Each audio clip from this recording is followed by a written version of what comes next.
I was going through Instagram the other day, and there was this one person who was talking about the purpose of life and when you die, what's going to happen. And I immediately just started laughing. I'm like, you don't know. Right. How are you saying this? Like, when you die, what happens? And he was like one of them spiritual type characters, is just kind of a huckster. There's a lot of spiritual hucksters out there these days. There are, yes. In the 90s, we debunked all the psychics talking to the dead. That was that hasn't been too popular in recent years, but that was a big thing. People caught on to that little earpiece thing. Yeah, the earpiece, or just the cold reading. Like, I see a father figure. Is this a grandfather, father, uncle, friend of the family? You can. Yeah. And he's saying something about it's okay for you to forgive yourself. Oh, okay. How about where was the will? Yeah. He hid his will somewhere. Where is that? Because that's what we want to know is, that ring he had. Where is that? If you're just vague enough, I mean, like horoscopes, if you're just vague enough, people are like, oh my God, it's right all the time. It's always right. That's not even a real horoscope. If you really want to pay attention to actual astrology, they have to know the date you were born, the time you were born. Right. It's not just the month of August. Right. It's like they got to nail it down. They want to know morning or evening. Yeah. What do you think about all that stuff?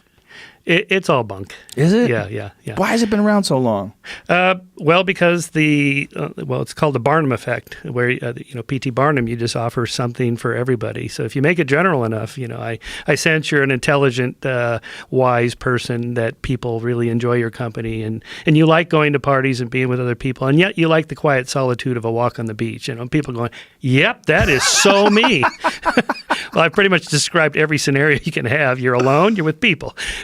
But it's one of those things where if you talk to someone who is an actual believer in astrology, like they are so convinced.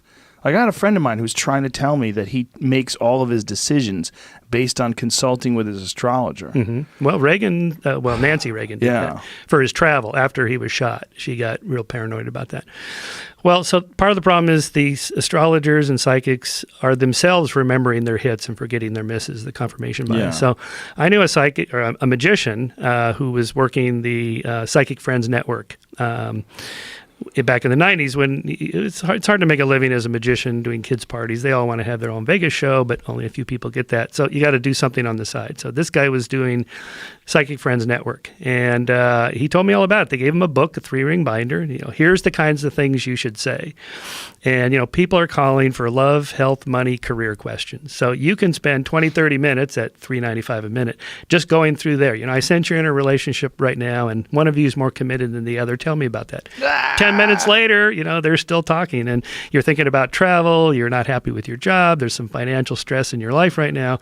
And then he told me about stuff like, now go get a crystal and then a candle, and I want you to set it up here on your desk. And this would go on and on for hours. And they charge by the hour. And they charge by the hour. So one of the problems that Psychic Friend Networks had was people were not paying their phone bills because they, come back on $800 phone bill or whatever, so they would just not pay it. So the phone companies cracked down on the Psychic Friends Network company going, hey, this is getting out of hand. The people aren't paying their bills. So they had to ratchet it back a little bit. Oh, that's right. They would do it through the phone. That's interesting. They wouldn't get a credit card from you. They would just stay on the line with you. Right. So he told me that when he first started, he got like 60 cents on the minute for the $3.95 that per minute. But then they bumped it up as he got more experience and kept him on the line longer. They gave him bonuses. Now you get $1 per minute or whatever. How is that not illegal? I mean, he's not even a psychic. Shouldn't you have to, if you want to be a doctor, you have to go and you got to, go to medical school. You got to get a degree. There's an interesting history there because in New York City, for example, it was difficult to outlaw like the 3-card Monte guys on the sidewalk with the cardboard because it's just kind of a game. Right. Now it would be illegal to sell fraudulent stocks or something like that, or sell a product that's advertised as a health product when it's not. But if, say, in that case, it's under food rather than drugs, or say, health products like vitamins are under different standards than, say, medical drugs. A psychic is more like an entertainer. So this is for entertainment purposes only, so we can do whatever we want, as opposed to a medical doctor that's dispensing advice. So I get that. Maybe a doctor's a bad example. Maybe I should have said engineer. But the point is, if you're going to work as a psychic, like on a psychic network, if you have a business of selling psychics, like you should be able to, you have to exhibit some sort of psychic something. Yeah, well, they can't. Under controlled conditions, they always fail. There's nothing that's ever been done? No. What about the one thing that I've read that statistically more people can recognize that people are staring at them? Yeah, like when they're looking at you from behind. Is that horseshit?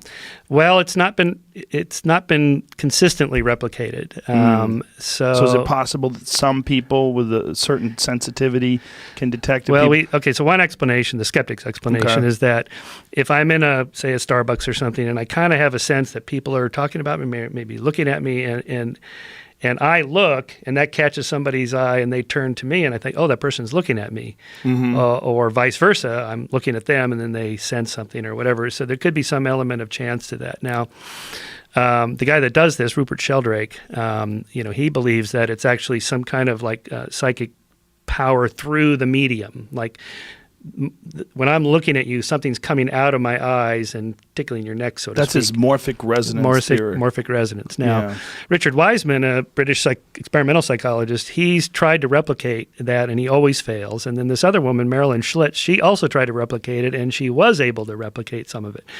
So there may be an experimenter bias. It's not clear if it's the skeptics that are biased or the believers that are biased, but in that case, it's best to just say, we don't know. So the default position, the null hypothesis, is that it's not true until you prove otherwise, and that's a difficult one to prove. Now, if I say, well, why is the effect so subtle? Why can't you go to Vegas and become a millionaire gambling or play the stock market? We know traders just need a tiny, 0.01% advantage over the other traders or whatever, and they can make a lot of money. You mean in terms of just psychic ability? Yeah, so if the psychic ability is a very broad term, right? It's almost like saying drugs. Because there are certain drugs that put you to sleep and certain drugs that make you hyper.